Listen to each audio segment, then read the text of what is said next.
তাহলে ভারতও চীনের ওপর বদলা নিতে নিজেদের গুটি সাজিয়ে ফেলেছে, যার আন্ডারেই এখন তড়িঘড়ি প্রধানমন্ত্রী আফ্রিকা থেকে শুরু করে আর্জেন্টিনা আর ব্রাজিলের মতন দেশে পৌঁছে গেছে এবং এই সমস্ত দেশকে একজোট করে চীনের ওপর এতটা ভয়ঙ্কর আঘাত আনতে চলেছে যার কল্পনাও করতে পারছে না চীন। আর এটা চীনকে বুঝিয়ে দেবে যে ভারতের বিরুদ্ধে গেলে তার ফল কী হতে পারে। কিছুদিন আগেই চীন ভারতকে ব্ল্যাকমেলিং করার জন্য আমাদের রেয়ার আর্থ এলিমেন্টস রপ্তানির ওপর কিছু রেস্ট্রিকশন লাগিয়ে দেয়, মূলত কিছু বিশেষ ধরনের চুম্বক, যার ফলে ভারত মারাত্মক বিপাকে পড়ে যায়। কারণ রেয়ার আর্থ এলিমেন্টস পৃথিবীর সবচেয়ে দুর্লভ উপাদান। এটা ছাড়া ভারতের ডিফেন্স সেক্টর, ইলেকট্রিক ভেহিকেল, এমনকি যানবাহন তৈরি থেকে শুরু করে মোটামুটি সব ক্ষেত্রেই সমস্যা তৈরি হতে পারে। মুশকিল হচ্ছে 2023 সালের একটা রিপোর্ট অনুযায়ী বিশ্বব্যাপী রেয়ার আর্থ এলিমেন্টসের 66% উৎপাদন চীন একা নিয়ন্ত্রণ করে। আর গোটা বিশ্বে যত এই জাতীয় মিনারেল রপ্তানি হয় তারও প্রায় 86%, 86% চীন থেকে হয়। তো বুঝতেই পারছেন চীন এই সেক্টরের কিং এবং ওরা এতটা শক্তিশালী যে বাকি বিশ্ব ওদের বিরুদ্ধে এই সেক্টরে যেতে পারবেন। আর এই সবটাই হয়েছে আমেরিকার জন্য। আমেরিকা 80-র দশকে যে চুক্তির আওতায় চীনকে টেকনোলজি ট্রান্সফার করে ওদের ম্যানুফ্যাকচারিং হাব তৈরি করে, যাতে ওদের কাজ করার দরকার না হয়, মানে আমেরিকানদের কাজ করার দরকার না হয়, আর চীন পুরো ম্যানুফ্যাকচারিং দেখবে। আমেরিকা কেবলমাত্র ডলার ছাপিয়ে সেই টাকা দিয়ে চীন থেকে আমদানি করে নেবে। আর এই চুক্তির আওতায় রেয়ার আর্থ এলিমেন্টসও সামিল ছিল।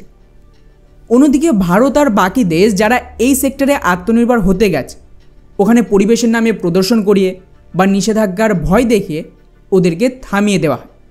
এর কারণ ছিল যাতে চীন এখানে একছত্র রাজ করতে পারে। এবং যখনই আমেরিকার প্রয়োজন হয়েছে অতীতে, ওরা সাপ্লাই চেনকে ইন্টারাপ্ট করেছে। আর আমেরিকার তো চিন্তা নেই, আমেরিকা চীনের বাজার এবং ডিপ স্টেট নিজে কমিউনিস্ট চীনকে দাঁড় করিয়েছে।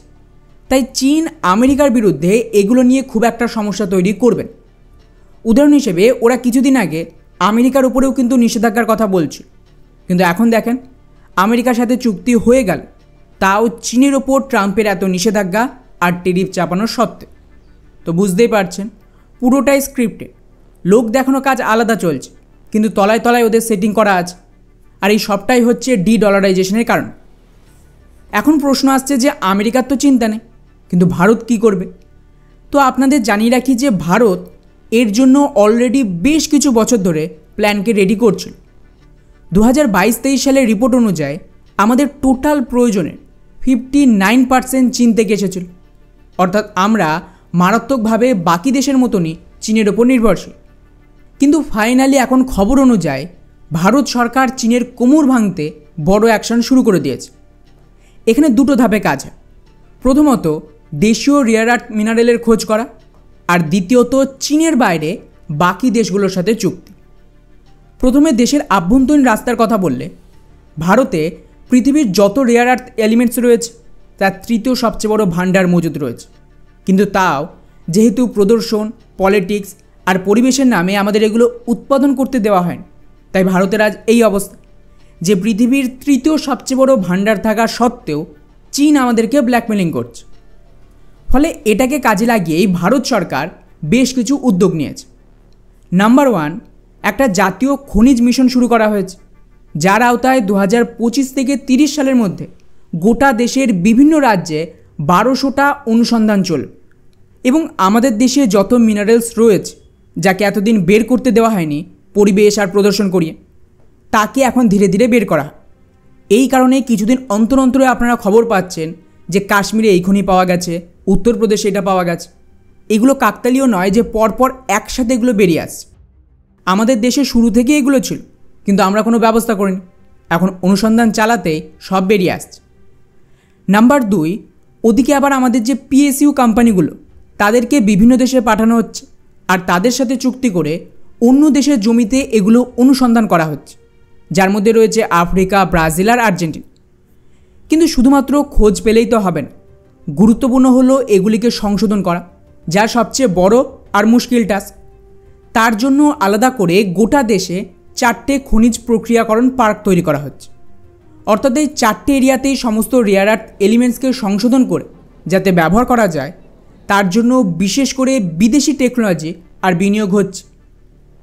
দ্বিতীয় ধাপে আভ্যন্তরীণ মিনারেলের উৎপাদন বাড়ানো হচ্ছে, যেখানে IRIL, যারা ভারতের একমাত্র রেয়ার আর্থ মিনারেলের উৎপাদন সংস্থা, তাদেরও ক্যাপাসিটি বাড়ানো হচ্ছে, যারা বর্তমানে মোটামুটি 2900 টনের উৎপাদন করতে পারে।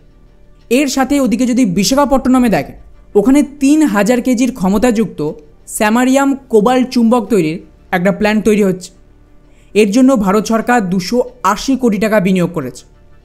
অন্যদিকে রাজস্থান, যেখানে এই জাতীয় মিনারেলের একটা বড় ভাণ্ডার থাকতে পারে, সেখানেও ভারত সরকার সমস্ত এনভায়রনমেন্টালের পারমিশন দিয়ে দিয়েছে এবং ভারতের GSI রাজস্থানের সিরোহি আর ভিলওয়াড়া জেলায় নিউমিয়ামের খোঁজ চালাচ্ছে। তৃতীয় ধাপে আন্তর্জাতিকভাবে অন্যান্য দেশের সাথেও জোট হচ্ছে। উদাহরণ হিসেবে আমেরিকার নেতৃত্বে তৈরি মিনারেল সিকিউরিটি পার্টনারশিপে ভারত যোগ দিয়েছে। ওদিকে ভারতীয় কোম্পানি কাবেল, যারা আর্জেন্টিনার লিথিয়াম অনুসন্ধান করছিল, এর আওতায় হালেই প্রাইম মিনিস্টার নরেন্দ্র মোদী আর্জেন্টিনার ভিজিটে যায়। ওখানে গিয়ে চুক্তি সেরে এসেছে, যার আওতায় আর্জেন্টিনা ভারতকে পারমিশন দিয়েছে যাতে দুই দেশ মিলে আর্জেন্টিনায় লিথিয়ামের খনিজ বের করতে পারে। এতে সরাসরি আমাদের ইলেকট্রিক ভেহিকেলের সেক্টরে বড় বুস্ট আসবে, কারণ লিথিয়াম আয়ন ব্যাটারির ব্যাপক ডিমান্ড রয়েছে ভারতে। আর শুধু তাই না, ভারতের ভেতরেও 1000 কোটি টাকার অতিরিক্ত একটা PLI স্কিমও লঞ্চ করা হয়েছে, যাতে দেশীয় আর বিদেশি কোম্পানি দুজনেই দেশীয়ভাবে জাতীয় মিনারেল শোধন করার জন্য ইনফ্রাস্ট্রাকচার আর টেকনোলজিকে সেট আপ করে। এতে সরকার ফাইন্যান্সিয়াল সাপোর্ট দেওয়ার সাথে অতিরিক্ত সুযোগ সুবিধা দেবে। আর এই জাতীয় PLI স্কিম দারুণ কাজ করেছে গত 10 বছর। ইলেকট্রনিক সেক্টর থেকে শুরু করে চিপ ম্যানুফ্যাকচারিং বা যে কোনো ম্যানুফ্যাকচারিং সেক্টরে এটা দারুণ কাজে আসে। যাই হোক, এটা তো গেল দেশের ভেতরে কি হচ্ছে তার কথা। আসল খেলা হচ্ছে দেশের বাইরে, যাকে নিয়ে চীন আরও বড় সংকটে পড়েছে। চীন আর ভারত ছাড়া গোটা বিশ্বের সবচেয়ে বেশি রেয়ার আর্থ এলিমেন্টসের ভাণ্ডার 3 থেকে 4টে দেশে রয়েছে। লাতিন আমেরিকার দেশ আর্জেন্টিনা, ব্রাজিল, চিলি, ওদিকে আফ্রিকার 2টো দেশ নাম্বিয়া আর ঘানাতে। এই কারণেই কিন্তু ব্রিক্স মিটিংয়ের আগে প্রধানমন্ত্রী প্রথমে ছুটে যায় আফ্রিকার দেশ ঘানাতে। আর গত 3 দশকে কোনো ভারতীয় প্রধানমন্ত্রী ওখানে যায়নি। তো বুঝতেই পারছেন এর উদ্দেশ্য কী ছিল। এখানে ভারত এই আফ্রিকার দেশের সাথে বেশ কিছু চুক্তি করেছে, তবে সবচেয়ে গুরুত্বপূর্ণ যেটা, সেটা হলো রেয়ার আর্থ এলিমেন্টসের চুক্তি, যার আওতায় ভারত ওদেরকে ফান্ড করবে। ভারতীয় কোম্পানি ঘানায় লিথিয়াম আর বক্সাইডের যে ভাণ্ডার রয়েছে তাকে খনন করার কাজও করবে। যদিও এখানে একটু সময় লাগবে, এত তাড়াতাড়ি পুরোটা সম্ভব না। এরপর প্রাইম মিনিস্টার যায় আর্জেন্টিনা। এখানে আগে থেকে ভারত ফিল্ডিং সেট করে রেখেছে। বর্তমানে আর্জেন্টিনার যে প্রেসিডেন্ট রয়েছে সে কিন্তু পুরোপুরি ডিপ স্টেটের লোক, আর চীনের এখানে খুব একটা অ্যাক্সেস নেই, যেরকম কানাডার প্রাইম মিনিস্টার সেম। যাকে কাজে লাগিয়েই প্রধানমন্ত্রী মোদি আর্জেন্টিনার সাথে চুক্তি করে এসেছে। স্পেশালি অফিশিয়ালি ভারত সরকার জানিয়ে দিয়েছে যে ওখানে লিথিয়ামের খনিজ উত্তোলনের জন্য ভারতীয় কোম্পানি পারমিশন পেয়ে গেছে, যারা সম্ভবত আমেরিকা বা বাকি দেশের সাথে মিলে কাজ করবে।